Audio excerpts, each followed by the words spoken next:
Kemudian pagi hari datang, kabar duka sampailah itu ke keluarga, di mana ternyata Soleh dinyatakan meninggal dunia pada hari Senin, tanggal 3 Maret 2025.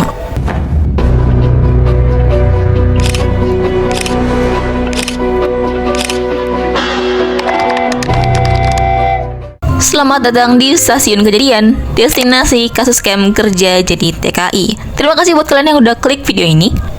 Selamat Hari Raya Idul Fitri 1446 Hijriah. Dan mohon maaf lahir batin buat kalian semua ya. Dan mohon maaf nih belum bisa menemani Ramadan kalian kemarin. Gimana lebarannya? Berkumpul dengan keluarga di saat Ramadan itu guys menjadi satu privilege loh. Yang kemudian aku sadar kalau ternyata nggak semua orang bisa berkumpul di saat seperti ini. Entah kepisah jarak ataupun dunia. BTW, kalian dapat THR berapa nih? Spill dong.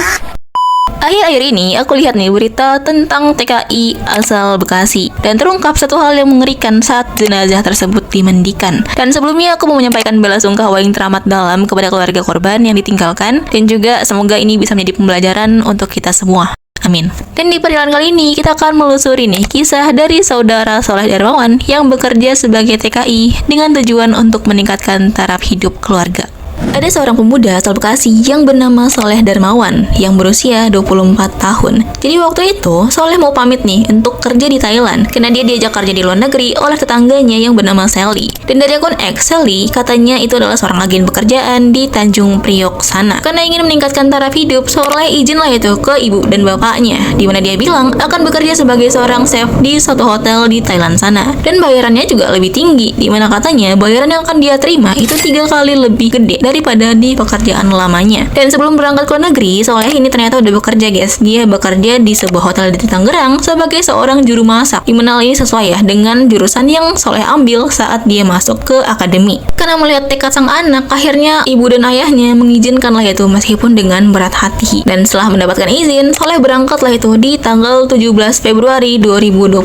Awal-awal semua masih baik-baik aja. Selama 4 hari pertama di luar negeri, Soleh masih sering lah itu untuk menghubungi keluarganya melalui video call. Hingga akhirnya suatu kejanggalan mulai terjadi. Kejanggalan mulai terlihat nih saat sang ibu, Diana, menerima sambungan telepon dari Soleh nih pada tanggal 2 Maret di hari Minggu malam. Waktu itu, kamera sambungan telepon video itu tuh menyorot menampilkan kondisi Soleh di mana dia dalam kondisi yang terkulai di kasur, lemes dan tampak tidak berdaya. Di mana suara pada sambungan telepon itu yang diduga rekan kerjanya itu menggambarkan gimana kondisi anaknya waktu itu ke sang ibu. Berarti dalam kondisi ini siapa yang menggunakan HP-nya si Soleh, siapa yang mendial ibunya itu wajahnya nggak kelihatan kan. Nah akhirnya karena nggak bisa berbuat banyak, sang ibu cuma bisa lah itu melihat anaknya dalam kondisi sakit melalui sambungan telepon tanpa bisa berbuat apa-apa. Hingga kemudian pagi hari datang, kabar duka sampailah itu ke keluarga, di mana ternyata Soleh dinyatakan meninggal dunia pada hari Senin, tanggal 3 Maret 2025. Dan dari situ, sang ibu mintalah itu bantuan ke berbagai pihak, sampai ke bantuan teman kuliah anaknya. Dan dengan dibantu teman kuliah anaknya, mereka berusaha lah itu untuk mencari tahu keberadaan Soleh di Thailand secara pasti. Soleh ini bekerja di hotel yang mana sih di Thailand sana? Soleh ini titik pastinya di Thailand tuh di mana sih? Tapi guys, setelah ditelusuri, Soleh ternyata nggak di Thailand, tapi dia justru ada di Kamboja. Kemudian melalui kedutaan besar RI di Kamboja, akhirnya jenazah Soleh berhasil lah itu dipulangkan ke tanah air untuk diserahkan ke pelukan keluarga pada hari Sabtu tanggal 15 Maret 2025. Dan kemudian setibanya di rumah duka, jenazah Soleh langsung lah itu untuk dimandikan, kemudian disolatkan, kemudian melanjutkan untuk prosesi pemakaman. Tapi guys, pada saat dimandikan, sang ibu Diana ini melihat sebuah kejanggalan nih, di mana di situ dia menemukan ada sebuah luka yang terlihat seperti jahitan di bagian dekat perut, di mana posisi ginjal harusnya berada. Dan dari situlah muncul dugaan kalau Soleh menjadi korban perdagangan organ secara ilegal di Kamboja sana. Di keluarganya, Soleh adalah anak tertua dari 7 bersaudara, jadi bisa dibilang tanggung jawabnya itu besar banget ya. Nah, Soleh ini lulusan dari SMK Negeri 1 Kota Bekasi, dan dia kemudian melanjutkan lah itu studinya, dan dia mengambil jurusan D3 Chef dengan menggunakan beasiswa penuh dari suatu yayasan di sana. Dan dari kesaksian teman-temannya dan juga orang tuanya, Soleh ini merupakan pribadi yang ramah dan juga aktif nih untuk bergaul. Beliau aktif berorganisasi semenjak duduk di bangku sekolah sampai berlanjut lah itu ke kuliah. Dan Soleh juga bergabung nih di organisasi mahasiswa, dan teman-teman organisasinya juga lah yang pada akhirnya turut membantu nih untuk mencari Soleh menurut informasi sang ayah. Oh ya, ada satu informasi penggalan telepon yang diberikan oleh sang ibu Diana ke pihak media, dimana percakapannya nih kayak gini guys.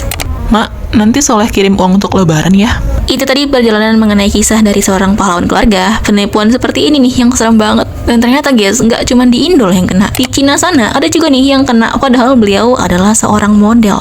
Pesan aku, tolong waspada dengan segala hal yang tampak terlalu mudah untuk digapai, oke? Seperti dari balasan utas di X dengan username ini. Nah tuh, dia katanya juga dapat tawaran, tapi aneh banget nih, kok kayak cukup true gitu ya guys ya. Pesan aku di sini, tolong banget nih, kalau misalnya kalian mendapatkan satu tawaran untuk bekerja di luar negeri atau dimanapun, tolong banget untuk dicek 2 kali atau bahkan 3 kali nih tentang profil perusahaan itu seperti apa, apakah dia legit atau enggak, terus requirement dan juga tetek bengeknya itu juga bisa membantu kalian untuk berpikir kritis gitu loh guys. Jadi meskipun kalian kepepet, kalian nggak langsung buru-buru bilang iya. Terus juga nih, misal kalian memang pengen pergi ke luar negeri atau ke tempat baru atau kemanapun, tolong banget untuk ngabarin keluarga kalian atau teman dekat kalian mau kemana. Bahkan kalau perlu, kalian share log deh live ke keluarga kalian. Punya dong pasti grup keluarga kan. Nah di situ kalian share aja deh. Karena guys, hal-hal kayak gini itu tuh nggak terjadi 1-2 kali. Udah banyak gitu loh kasusnya di sebelum-sebelumnya. Jadi pesan aku, hati-hati ya guys ya. Di zaman sekarang kita nggak tahu mana-mana aja orang gila. Dan semoga kejadian ini nggak akan terulang lagi, dan semoga kita semua diberikan keselamatan dan juga kesehatan sampai waktunya tiba. Kalau begitu, selamat lebaran untuk kalian semua. Baiklah, kita telah sampai di stasiun utama. Terima kasih udah mengikuti perjalanan sampai selesai. Request aja di bawah, boleh dong subscribe dan like-nya biar gak ketinggalan ke stasiun berikutnya. Kalau begitu, kita ketemu lagi nih di perjalanan berikutnya. Au revoir.